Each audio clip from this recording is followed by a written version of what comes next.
Hello everyone, today we're going to talk about PBL Level 1 Physics project.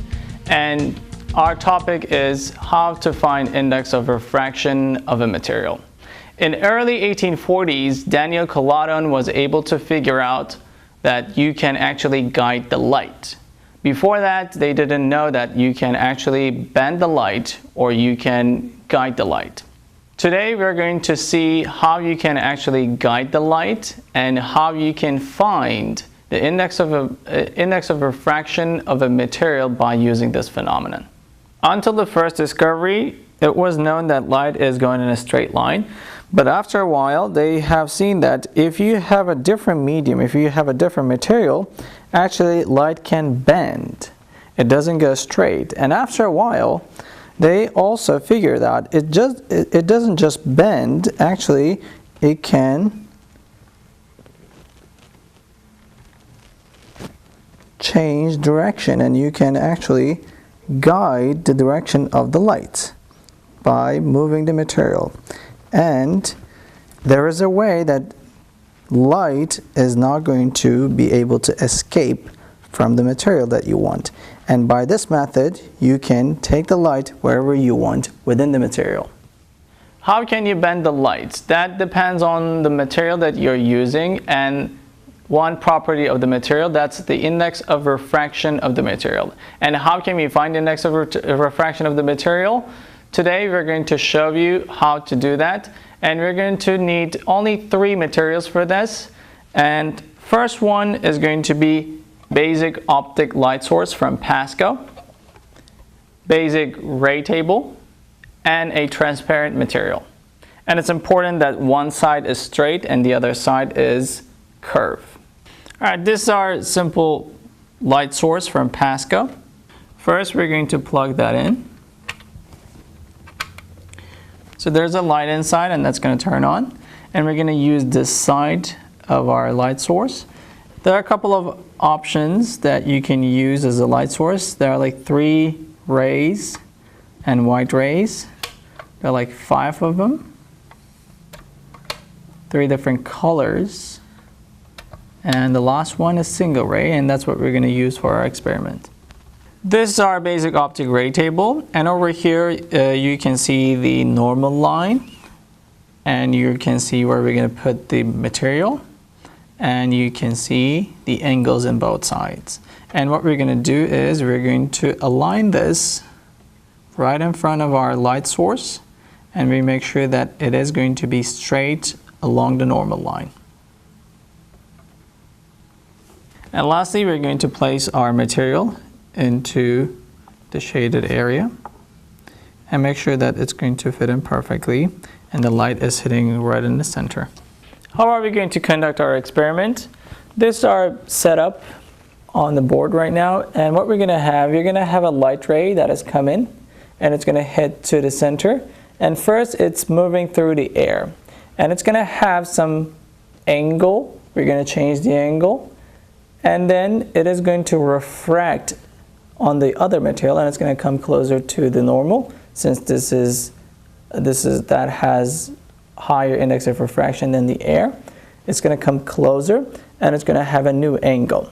And after this we're going to use Snell's equation, n1 times sine theta 1 equals n2 times sine theta 2. And our n1 is the first medium, which is air, and index of refraction of air is 1. And what we're going to do after this, n1 is basically 1, and sine theta 1 equals n2 times sine theta 2.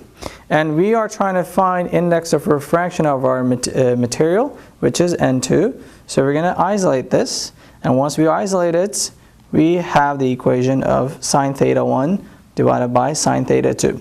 So if we get different angles for theta 1, we're going to measure different angles for theta 2. And then what we're going to have, we're going to find the sine theta 1 values, and we're going to have sine theta 2 values. And then we're going to graph those two, and then the slope is going to give us our index of refraction of the material. We're going to start our experiment by trying different angles. First, we're going to start with 20 degrees, and you can see that it's 20 degrees.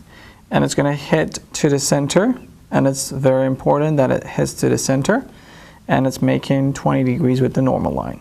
And this is our incident rate, and after that it is going to hit to material and it's going to refract, and this is our refraction, angle of refraction. And as you can see, this is 10 and this is 14 degrees. First we're going to start with 20, and if we have incident ray as 20 degrees, it's going to have 14 degrees, and that's the angle of refraction. Our first angle is 20 degrees, and angle of refraction is 14 degrees.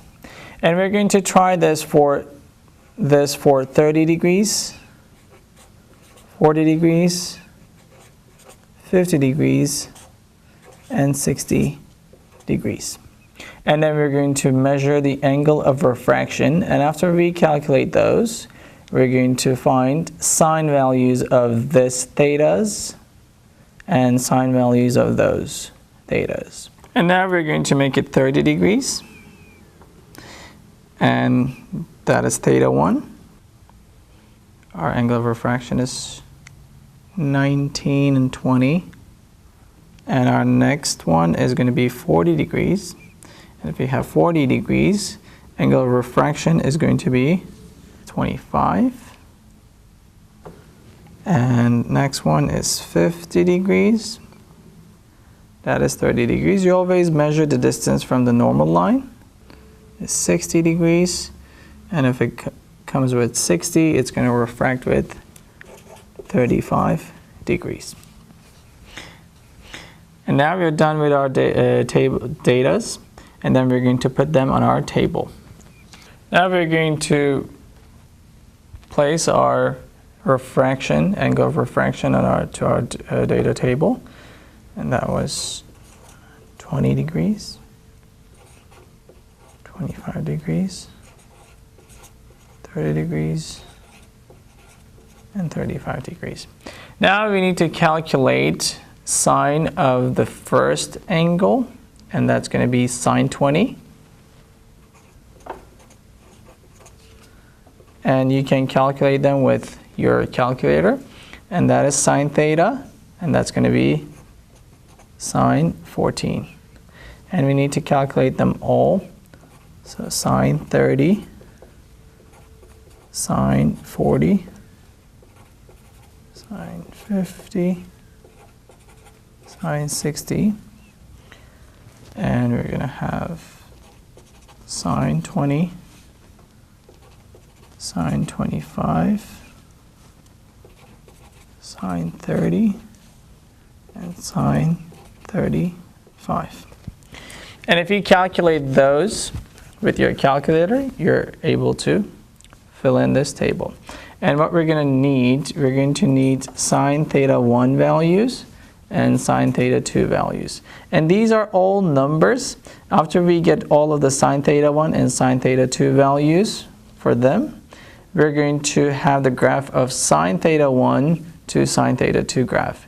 And we're going to find the slope of this graph. Now we're going to calculate those values. Sine 20, that's 0.34. We're going to round it to first two digits. And that's also sine 20, so that's also 0.34. 14, that's 0.24.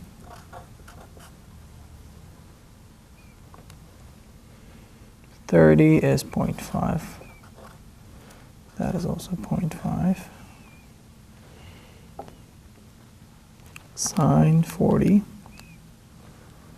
0.64. Sine 25, 0.42. Oops. Sine 50, 0.77. Sine 60, it's root 3 over 2, which is 0.88. And sine 35, that's 0.88. 0.57. And now we're done with our numbers. So we're going to get the table of sine theta 1, which is those numbers, 2, sine theta 2 values, and we're going to graph them. And we're going to have sine theta 1 on the y-axis and sine theta 2 on the x-axis. And the slope of this graph, those data, is going to give us our N2, which is the index of refraction of the material. On the y-axis, we're going to have our sine theta 1 values. And on the x-axis, we're going to have sine theta 2 values. And it starts from 0.34 and it goes up to 0.88. So we can start from 0.3 and we can increase it by 0.1. And since we're going up to 0.88, 0.9 is fine. And on the y-axis, on the x-axis, we're going to start from 0.24 and we're going to go up to 0.57. So we can start from 0.2 and again increase it by 0.1.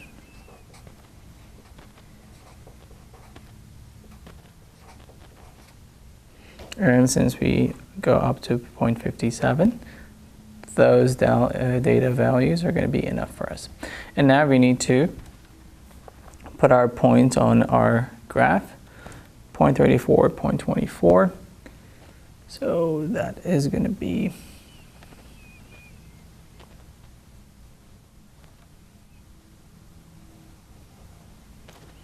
that's our first point, and 0.5 to 0.34.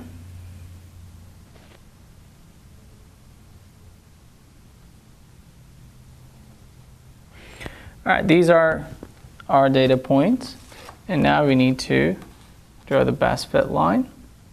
And best fit line is the line that is close to all of the points.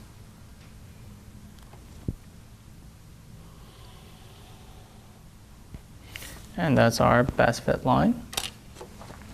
And now we need to pick 2 data points from our graph and then find a rise and run. So my first point is going to be this one, and my next point is going to be this one, and I need to find the rise over run value for this, and that is going to be my run value, and this is going to be my rise value. And my rise is going to be going from 0.6 to 0.725, so that distance is 125, and that distance is going to be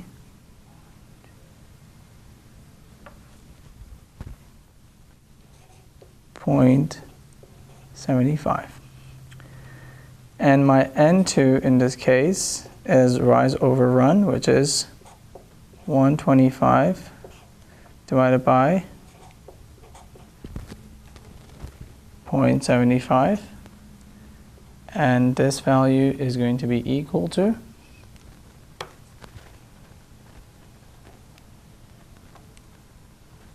125 divided by 0.75, and that's 1.67. So this is our index of refraction of our material. Where do we observe this index of refraction in our daily life? Well, probably you see this every summer or in your house when you look at an aquarium. You see that fishes are pretty close, but actually they are not pretty close. Because of the index of refraction, because of the refraction of the light through the glass and the water, they seem pretty close, but actually they are not. And on the pools, sometimes you look that pool is pretty not deep, but actually you realize that it's pretty deep. And that's also because of index of refraction. Because light bends in the different mediums, and then it seems like it's closer, but actually it's farther away from the farther away from you. Endoscopy is the other application of total internal reflection. Endoscopy is basically used in medical field, and you are able to examine the inside of the body with a tiny camera that is attached to the end of the wire. So it is a wire that is going into your body, and there's a camera at the end, and by using the total internal reflection of the light, you are able to transfer the image at the end of the camera to outside, and then you are only using total internal reflection principle over here. Fiber optics is the other use of total internal reflection principle, and it is basically light is traveling through a material which has an index of refraction of about 1.5, and it's coated outside of the cable, and then it's not able to come out from the cable. And with this principle, you are able to transfer the data from longer distances with a higher speed. And that's why if you're using fiber optic cables, your internet speed is higher. Thank you for watching our PBL Level 1 Physics project.